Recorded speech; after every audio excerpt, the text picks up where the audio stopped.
എന്നെ സത്യം പറഞ്ഞ അത്ഭുതപ്പെടുത്തുന്ന പിന്നെ തരത്തിലാണ് ചില കാര്യങ്ങളിൽ പിന്നെ ബഹുമാനപ്പെട്ട എതിർ സ്ഥാനാർത്ഥി പിന്നെ തരം താഴ്ന്ന നിലയിലുള്ള കമൻറ്റുകൾ പറയുന്നത്.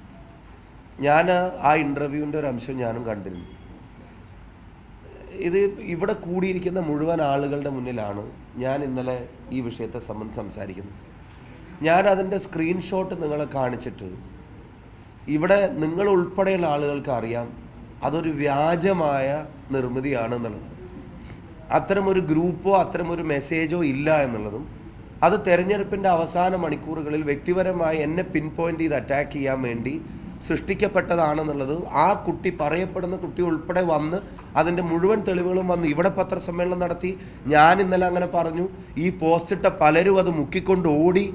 അതിൽ ഒരു പോസ്റ്റ് മുക്കാത്ത പ്രമുഖരായ ആളുകളെ സംബന്ധിച്ച് ഞാനിവിടെ പറഞ്ഞിട്ട് ഈ ധ്രുവീകരണത്തിന് ശ്രമിക്കരുതെന്നും ആ ധ്രുവീകരണം നടന്നിട്ടില്ല, അത് വടകരയിലെ ജനങ്ങൾ അതിന് നിന്നു കൊടുക്കുന്നവരല്ല എന്നുള്ളതും കൃത്യമായി ഞാൻ മാധ്യമങ്ങളുടെ മുമ്പാകെ പരസ്യമായി പറഞ്ഞിട്ടും പിന്നെയും കാഫിർ എന്ന് വിളിച്ചു.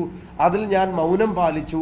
അത് വളരെ സൗമ്യനായി അഭിനയിച്ചു, നിഷ്കളങ്കനായി അഭിനയിച്ചു എന്നൊക്കെ ഒരു പ്രസ് ഒരു പിന്നെ ബൈറ്റ് കൊടുക്കുമ്പോൾ ഞാൻ അത്ഭുതപ്പെടുകയാണ്. ഒന്നല്ലെങ്കിൽ ഇത് വളരെ ബോധപൂർവം പറഞ്ഞുകൊണ്ടേയിരിക്കാൻ പാർട്ടി തീരുമാനിച്ച് നടപ്പിലാക്കുന്നൊരു കാര്യം, അതല്ലെങ്കിൽ ഇത് ഫേക്കാണെന്ന് പോലും തിരിച്ചറിയാൻ അല്ലെങ്കിൽ തിരിച്ചറിവ് കൊടുക്കാൻ ആളുകൾക്ക് കഴിയും. പക്ഷെ തിരിച്ചറിവ് ഫേക്കാണെന്ന് കൊടുക്കാൻ ആളുകൾക്ക് കഴിഞ്ഞിട്ടുണ്ട് എന്നുള്ളത് അതിൻ്റെ ചുറ്റുവട്ടത്ത് നിൽക്കുന്ന ആളുകളുടെ പ്രതികരണം തന്നെ എനിക്ക് മനസ്സിലായി.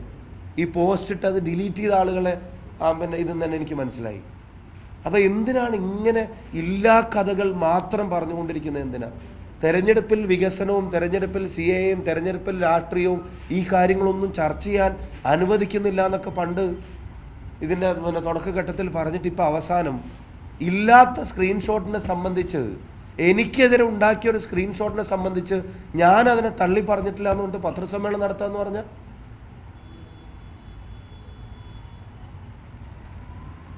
ഞാൻ ഈ തെരഞ്ഞെടുപ്പിൽ പൊതുപ്രവർത്തനം തുടങ്ങിയ ഒരാളാണോ?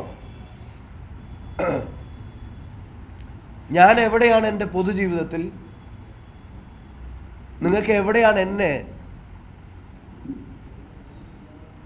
ഒരു വർഗീയതയോട് ചേർന്ന് നടക്കുന്ന ഒരാളായി അനുഭവപ്പെട്ടിട്ടുള്ളത്? കേരളീയ പൊതുസമൂഹത്തിന് എവിടെയാണ് അനുഭവപ്പെട്ടിട്ടുള്ളത്? ഈ തെരഞ്ഞെടുപ്പുമായി ബന്ധപ്പെട്ട് എന്ത് പ്രചരണങ്ങളിലാണ് ഞാൻ തന്ന ഏത് ഇൻ്റർവ്യൂകളിലാണ്, എൻ്റെ ഏത് പ്രസംഗങ്ങളിലാണ്, എൻ്റെ ഏത് നവമാധ്യമ പോസ്റ്റുകളിലാണ് എനിക്കൊരു മതത്തിൻ്റെ പ്ലസ് വേണം എന്ന് ഞാൻ ആവശ്യപ്പെട്ടിട്ടുള്ളത്? ഞാൻ ഇതിനു മുമ്പ് മത്സരിച്ച കോൺസ്റ്റിറ്റ്യുവൻസി ഏതാ? ഞാൻ അവിടുന്ന് 3 തവണ ജയിച്ചത് എങ്ങനെയാണ്? ഞാൻ ഇന്നലെ വളരെ ക്ലിയറായിട്ട് പറഞ്ഞു, ബഹുമാനപ്പെട്ട എൻ്റെ എതിർ സ്ഥാനാർത്ഥിയെ അറിയാൻ ആ സ്ക്രീൻഷോട്ട് വ്യാജമാണ്. അങ്ങനെ ഒരു മെസ്സേജ് ഞങ്ങളുടെ ആരും ഞങ്ങളുടെ ഒരു വാട്സപ്പ് ഗ്രൂപ്പിലും ഇതുവരെ അയച്ചിട്ടുമില്ല, ഇനിയോട്ട് അയക്കാൻ ഉദ്ദേശിക്കുന്നുമില്ല.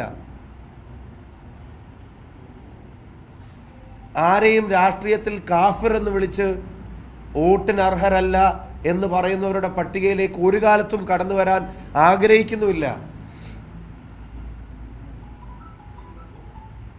അതിൽ സൗമ്യതയുടെ ഒരു അഭിനയിക്കലുമില്ല. അതിൽ നിഷ്കളങ്കതയുടെ ഒരു മൂടുപണം ബോധപൂർവം എടുത്ത് അണിയുന്നുമില്ല. ഞങ്ങൾ ആ കാര്യത്തിൽ കളങ്കിതരല്ല. അത് കേരളീയ പൊതുസമൂഹത്തിനും വടകരയിലെ മുഴുവൻ ജനങ്ങൾക്കും ബോധ്യപ്പെട്ട ഒന്നാണ്. തീർത്തും ഫേക്കായിട്ടുള്ള ഒരു സൃഷ്ടിയിൽ, ആ സൃഷ്ടിയിൽ ഞാൻ അതിൻ്റെ ഒരു ആനുകൂല്യം പറ്റാൻ നിൽക്കുന്നവനല്ല. ആ സൃഷ്ടി എനിക്ക് വടകരയിലെ ജനങ്ങൾ തരുന്ന സ്നേഹത്തിൻ്റെ ആനുകൂല്യത്തെ തകർക്കാൻ വേണ്ടി ഉദ്ദേശിച്ചുള്ളതായിരുന്നു. അതിനെ തള്ളി പറയേണ്ടിയിരുന്നത് ബഹുമാനപ്പെട്ട എതിർ സ്ഥാനാർത്ഥിയും CPM-ഉമാണ്. അത്തരം വ്യാജ നിർമ്മിതികളുടെ പിൻബലത്തിൽ ഞങ്ങൾക്ക് വോട്ട് വേണ്ട, എതിർ സ്ഥാനാർത്ഥിയെ ആ തരത്തിൽ ചിത്രീകരിക്കുന്ന ആളുകളല്ല ഞങ്ങളെന്ന് പറയേണ്ടിയിരുന്നതിന് പകരം കാഫിർ എന്ന് വിളിച്ചതിനെ ഷാഫി തള്ളി പറഞ്ഞിട്ടില്ല എന്ന് പറയുന്നത് കാഫിർ എന്നാരും വിളിച്ചിട്ടില്ല. കാഫിർ എന്ന് വിളിച്ചതായി പ്രചരിപ്പിക്കപ്പെട്ട സ്ക്രീൻഷോട്ട് ഫേക്കാണ്.